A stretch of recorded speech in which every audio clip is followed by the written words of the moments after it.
दोस्तों स्वागत करता हूं आप लोगों का हमारे CIB मेड सिंपल के इस चैनल में। तो दोस्तों आज मैं आप लोगों के साथ शेयर करने वाला हूं बहुत ही इंपॉर्टेंट टॉपिक। तो फ्रेंड्स जैसा कि मैंने BFM मॉड्यूल बी, मॉड्यूल सी और आज मैं BFM मॉड्यूल ए को आप लोगों को क्विकली रिवाइज करने वाला हूं। फ्रेंड्स आप लोगों को मैं बता दूं कि मॉड्यूल ए का पूरा प्लेलिस्ट बन चुका है, जिसे मैं अपने प्लेलिस्ट सेक्शन में अपलोड कर चुका हूँ। आपको वो सेक्शन डिस्क्रिप्शन में मिल जाएगा, उसका लिंक आपको डिस्क्रिप्शन में मिल जाएगा। तो दोस्तों मॉड्यूल ए को यदि पूरे अच्छे तरीके से रिवाइज करना है तो आप सही जगह पे हैं। आज मैं आप लोगों के साथ इस ये जो हमारा सीरीज़ रहेगा, इसमें लगभग 3 से 4 वीडियोज़ रहेंगे 10-10 मिनट के, यानी कुल मिलाकर 40 से 50 मिनट में आप पूरे मॉड्यूल ए को अच्छे से रिवाइज कर पाएंगे, जिसमें आपका कंसेप्ट भी क्लियर होगा। और यदि कुछ नहीं भी क्लियर होता है तो उसको आप मेरे कंसर्न वीडियो से जाके समझ सकते हैं। तो चलिए दोस्तों शुरुआत करते हैं अपने इस लेसन को। सबसे पहले हमारा जो टॉपिक है वो है एक्सचेंज रेट मैकेनिज़्म। तो देखिए इसमें सबसे पहला जो रेट आता है वो होता है बाइंग रेट। बाइंग रेट क्या होता है? जिस रेट पे बैंक जो है फॉरेन एक्सचेंज को परचेज करती है उसे हम लोग बाइंग रेट कहते हैं, और इसका दूसरा नाम है बिड रेट। उसके बाद है हमारा सेलिंग रेट। सेलिंग रेट क्या होता है दोस्तों? कि जिस रेट पे जो है बैंक किसी फॉरेन एक्सचेंज को बेचती है उसे हम लोग सेलिंग रेट कहते हैं। ठीक है दोस्तों, ओके। तो जैसे देखिए यहाँ पे हमारे पास एक एग्जांपल है कि एक US डॉलर बराबर 63.63/83। ठीक है, तो जाइए इसका मतलब समझते हैं। 63.63 जो है हमारा वो बाइंग रेट है, और 63.83 जो है हमारा वो सेलिंग रेट है। तो ये इसका लिखने का तरीका ऐसा ही होता है, पहला वाला बाइंग होता है, दूसरा वाला सेलिंग होता है। अब देखिए हमारे पास कुछ रेट दिए गए हैं, कैश या रेडी। इसका मतलब क्या होता है कि जो ट्रांजैक्शन है उसी दिन सेटल हुआ है, यानी कि T+0 डेज़।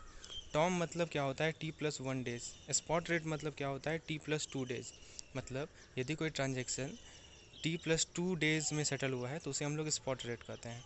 और जहाँ तक बात है फॉरवर्ड रेट की, उसका मतलब क्या होता है कि यदि रेट जो है स्पॉट डिलीवरी के बाद की है, यानी कि T+2 वर्किंग डेज़ के बाद की है, तो उसे हम लोग फॉरवर्ड रेट कह देंगे।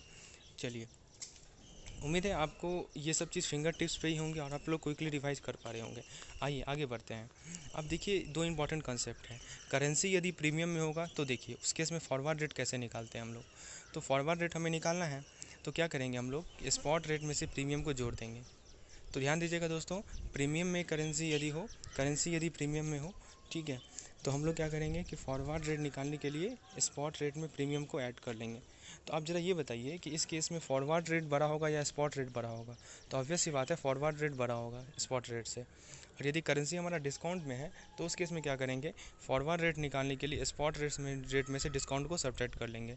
तो इस केस में बताइए कौन बड़ा होगा? तो ऑब्वियस सी बात है इस केस में स्पॉट रेट हमारा बड़ा होगा, यानी कि फॉरवर्ड रेट छोटा होगा। चलिए, अब यहाँ पे देखिए एक इम्पॉर्टेंट पॉइंट लिखा हुआ है। जो करेंसी है उसको ट्रेड किया जाता है हायर प्राइस पे, यानी कि प्रीमियम पे, या लोअर प्राइस पे, जिसे हम लोग डिस्काउंट कहते हैं, कंपेयर टू स्पॉट प्राइस। अब देखिए बाइंग के केस में क्या करना है हमें देखिए क्वेश्चन में मार्जिन दिया होगा, आपको ये चीज़ एकदम फिंगर टिप से बैठा लेनी है दोस्तों, जो मैं अभी बताने जा रहा हूँ। कि बाइंग के केस में यदि जिस केस में आप फॉरेक्स को खरीद रहे हैं उस केस में मार्जिन को घटाना है। ध्यान दीजिएगा दोस्तों, बाइंग में मार्जिन को घटाया जाता है, और यदि सेल वाला फॉरेक्स है तो उस केस में मार्जिन को ऐड किया जाता है। ये दो बातें आप लोग ध्यान में रखेंगे। बाइंग वाले केस में मार्जिन को घटाएंगे और सेल वाले केस में मार्जिन को जोड़ेंगे। चलिए, अब हम लोग बात करते हैं एक्सचेंज रेट मैकेनिज़्म की। आखिर ये जो एक्सचेंज रेट है उसका क्या मैकेनिज़्म है? ठीक है, तो सबसे पहले बात आती है डायरेक्ट रेट की। डायरेक्ट रेट में क्या होता है दोस्तों कि जब फॉरेन करेंसी को कांस्टेंट मान लिया जाता है और होम करेंसी बदलता है। जैसे देखिए एक US डॉलर बराबर अभी 75 रुपीज़ है, यानी कि मान लीजिए 60 रुपीज़। ठीक है, तो इस केस में देखिए फॉरेन करेंसी को हम लोग ने एक मान लिया जो कि कांस्टेंट है, और होम करेंसी जो है वो कभी 60 होगा, कभी 70 होगा, कभी 75 होगा, कभी 80 होगा। ठीक है, तो ये हमारा डायरेक्ट रेट है। समझ रहे हो दोस्तों? इनडायरेक्ट रेट में क्या होगा कि होम करेंसी को कांस्टेंट मान लिया जाता है और फॉरेन करेंसी को चेंज कर लिया जाता है। जैसे देखिए ₹100 को हमने लिख दिया 1.666 US डॉलर। तो ये यहाँ पे होम करेंसी हमारा क्या है? रुपीज़ है। इसे हमने क्या कर लिया? इसे हम लोगों ने कांस्टेंट कर लिया और फॉरेन करेंसी को चेंज किया। दोस्तों डायरेक्ट रेट और इनडायरेक्ट रेट को समझना बहुत ही इंपॉर्टेंट है। ऐसा मैं इसलिए कर रहा हूँ क्योंकि आप लोग जब न्यूमेरिकल बनाने जाएंगे तो बहुत लोगों को कन्फ्यूजन होता है आखिर क्या ले लिया गया। अभी मैं फिर से समझा रहा हूँ दोस्तों, अभी मैं आप लोगों को इसका इंपॉर्टेंस बता रहा हूँ, सुनिए। डायरेक्ट रेट इनडायरेक्ट को यदि आप अच्छे से समझ गए तो आपका 50% प्रॉब्लम सॉल्व हो गया। कैसे? तो देखिए ऐसे, नियम क्या कहता है कि एक मैक्सिम है, एक थ्योरी है। यदि यदि हमारा कोटेशन डायरेक्ट रेट है तो उस केस में क्या है, क्या क्या थ्योरी है? बाय लो सेल हाई। ध्यान दीजिएगा दोस्तों, मैं जो बता रहा हूँ, बाय लो सेल हाई, ये मैक्सिम अप्लाई होता है। कब? जब हमारा डायरेक्ट रेट का केस होता है। और इसके अपोजिट इनडायरेक्ट रेट में क्या होता है दोस्तों, इसके अपोजिट इनडायरेक्ट रेट में होता है बाय हाई सेल लो। ठीक है दोस्तों, तो इनडायरेक्ट रेट में क्या होता है, बाय हाई सेल लो, और डायरेक्ट रेट में क्या होता है, बाय लो सेल हाई। चलिए ये दो चीज़ आप लोग ध्यान में रखेंगे। अब देखते हैं टाइप्स ऑफ रेट को हम लोग देखते हैं। ठीक है दोस्तों, तो सबसे पहला जो रेट होता है वो होता है टीटी बाइंग रेट, उसके बाद होता है बिल बाइंग रेट, उसके बाद होता है बिल सेलिंग रेट, और उसके बाद होता है हमारा टीटी सेलिंग रेट। ठीक है, तो देखिए यहाँ पे मैंने फिर से वही चीज़ जो मैंने बताया अभी प्रिंसिपल, उसको मैंने लिख दिया है। डायरेक्ट रेट के केस में बाय लो सेल हाई, और इनडायरेक्ट रेट के केस में बाय हाई सेल लो। इसका हम लोग अभी जो क्वेश्चन सॉल्व करेंगे उसमें यूज करेंगे इस प्रिंसिपल का, तो आप लोग देखिएगा अच्छे से। आइए सबसे पहले बात करते हैं टीटी बाइंग रेट का। देखिए दोस्तों, होता क्या है टीटी बाइंग रेट, कि यदि नॉस्ट्रो अकाउंट किसी बैंक का वो क्रेडिट कर दिया गया है, ठीक है, बिफोर क्रेडिट टू कस्टमर, तो टीटी बाइंग रेट एप्लीकेबल होगा।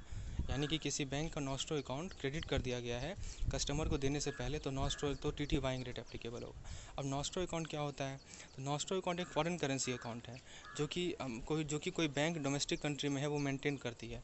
ठीक है, जैसे हमारे बैंक हमारे भारत में, हमारा भारत डोमेस्टिक कंट्री है हमारे लिए, तो वो यदि किसी फॉरेन करेंसी अकाउंट को मेंटेन कर रही है किसी अमेरिका में या इंग्लैंड में, तो वैसा अकाउंट को हम लोग नॉस्ट्रो अकाउंट कहेंगे। तो नॉस्ट्रो अकाउंट किस करेंसी में मेंटेन किया जाता है, तो फॉरेन करेंसी में मेंटेन किया जाता है। कहाँ मेंटेन किया जाता है, तो फॉरेन कंट्री में मेंटेन किया जाता है। कौन मेंटेन करता है, तो डोमेस्टिक कंट्री मेंटेन करता है। ये तीन चीज़ ध्यान रखिएगा आप लोग। चलिए, तो नॉस्ट्रो अकाउंट भी क्लियर हो गया यहाँ से। अब देखिए इसका एग्जांपल समझिए, ये एग्जांपल को समझना बहुत जरूरी है दोस्तों। ठीक है, देखिए पहला एग्जांपल है receipt of electronic remittance from abroad for credit to local account. दूसरा एग्जांपल है इसका cancellation of foreign DD drawn on us, और तीसरा एग्जांपल है इसका cancellation of forward sale contract. तो ये तीन एग्जांपल हम लोगों ने लिया टीटी बाइंग रेट का। अब बात आती है bill buying rate. Bill buying rate में क्या होता है, देखिए हमने टीटी बाइंग रेट में क्या देखा था कि नॉस्ट्रो अकाउंट को पहले क्रेडिट किया गया और फिर कस्टमर अकाउंट को क्रेडिट किया गया, तो वो था हमारा टीटी बाइंग रेट। अब बात करते हैं bill buying rate. Bill buying rate में इसका अपोजिट होगा, पहले कस्टमर के अकाउंट को क्रेडिट किया जाएगा यानी कि पेड किया जाएगा before credit to nostro account. जैसे देखिए इसका एग्जाम्पल क्या होता है, purchase discounting of bill and other instrument. ठीक है, ये हमारा बिल बाइंग रेट होगा। उसके बाद है हमारा bill selling rate. Bill selling rate कब होता है कि जब फंड का आउटफ्लो होता है, जब फंड बाहर जाता है, तो हमारा क्या होता है दोस्तों, बिल सेलिंग रेट होता है। इसका एग्जांपल देखिए, जिसमें हम लोग इंपोर्ट बिल का ट्रांसफ़र होता है, वैसा ट्रांजैक्शन जिसमें क्या होता है, इंपोर्ट बिल का ट्रांसफ़र होता है, तो उसे हम लोग बिल सेलिंग रेट कहते हैं। चौथा है हमारा टीटी सेलिंग रेट।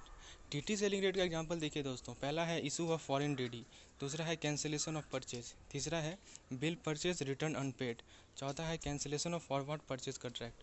दोस्तों तीन चार बार आप इन सभी पॉइंटों को देखिए, आपको उम्मीद है, मैं गारंटी के साथ कहता हूँ आपको इन चारों पॉइंट याद हो जाएंगे।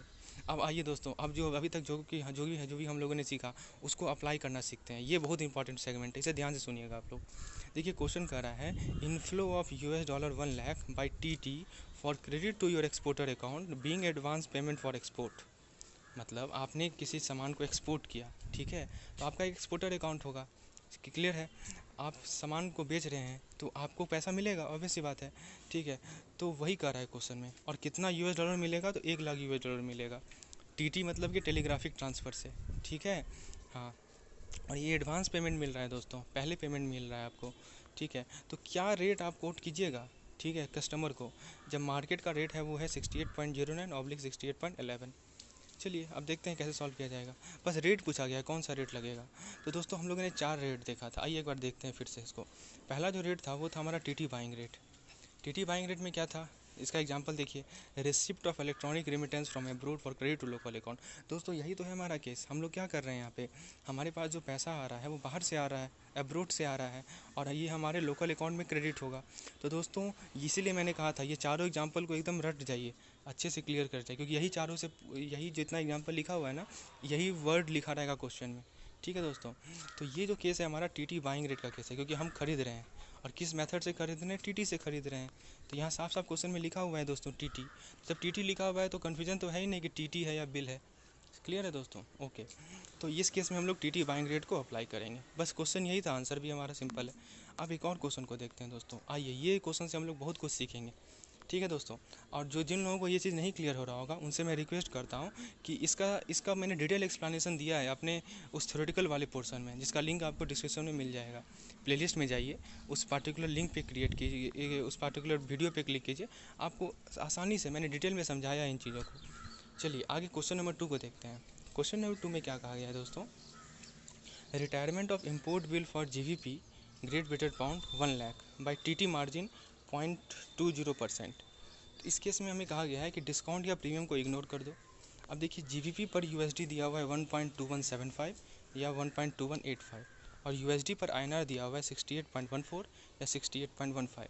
तो हमें पूछा गया है कि कस्टमर के लिए रेट बताइए। अब सबसे पहली बात है, रिटायरमेंट ऑफ इम्पोर्ट बिल किस केस में आता है, आइए ज़रा देखते हैं हम। देखिए कहाँ पे मैंने लिखा है रिटायरमेंट ऑफ इम्पोर्ट बिल। ठीक है दोस्तों,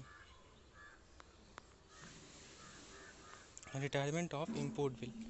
तो देखिए दोस्तों, यहाँ पे क्या लिखा है मैंने कि transaction involving transfer of proceed of import bill.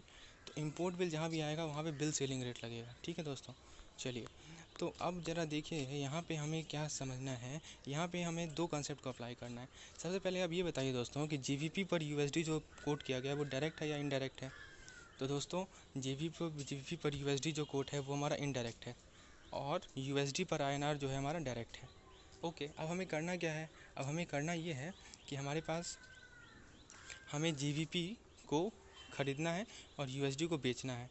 तो इनडायरेक्ट केस में क्या था दोस्तों, क्या मैक्सिमम लगता है, इनडायरेक्ट केस में जो मैक्सिमम लगता है वो होता है बाय हाई सेल लो। ठीक है, तो बाय हाई तो हम लोग ज़्यादा रेट पे ख़रीदेंगे, तो इसीलिए हम लोगों ने 1.2185 को लिया है। देखिए यहाँ पे मैंने साइड में लिखा हूँ कि 1 GBP is equal to 1.2185 USD। अब बात करते हैं US डॉलर और INR का। तो दोस्तों US डॉलर और INR में क्या करना है, हमें US डॉलर को क्या करना है दोस्तों, बेचना है। तो ये डायरेक्ट कोट है, डायरेक्ट कोट में क्या नियम है, बाय लो सेल हाई। तो इसमें हम लोग 1 US dollar is equal to 68.15 लेंगे। अब दोस्तों अब मैं आप लोगों को एक तरीका बता रहा हूँ जिससे आप लोग क्रॉस रेट वाले क्वेश्चन को आसानी से सॉल्व कर पाएंगे। देखिए मैंने यहाँ पे जेड शेप बनाया है। ठीक है, एक तरफ आपको लिखना है GBP, एक तरफ लिखना है डायगनली एक USD लिखना है। तो 1 GBP is equal to 1.2185 USD, तो यहाँ पे 1.2185 लिख दिया हम लोगों ने। और 1 USD is equal to 68.15 rupees, तो यहाँ पे हमने 68.15 लिख दिया। अब क्या करेंगे, इन दोनों को मल्टीप्लाई कर लेंगे, 1.2185 को और 68.15 को, तो कितना मिलेगा हमें 83.04। अब दोस्तों मार्जिन भी हमें क्वेश्चन में दिया गया था ना, मार्जिन कितना दिया गया था 0.20%। तो मार्जिन हम लोग चूँकि यहाँ पे बाई कर रहे हैं तो मार्जिन को क्या करेंगे, सेल कर रहे हैं सॉरी, तो मार्जिन को क्या करेंगे हम लोग ऐड कर लेंगे।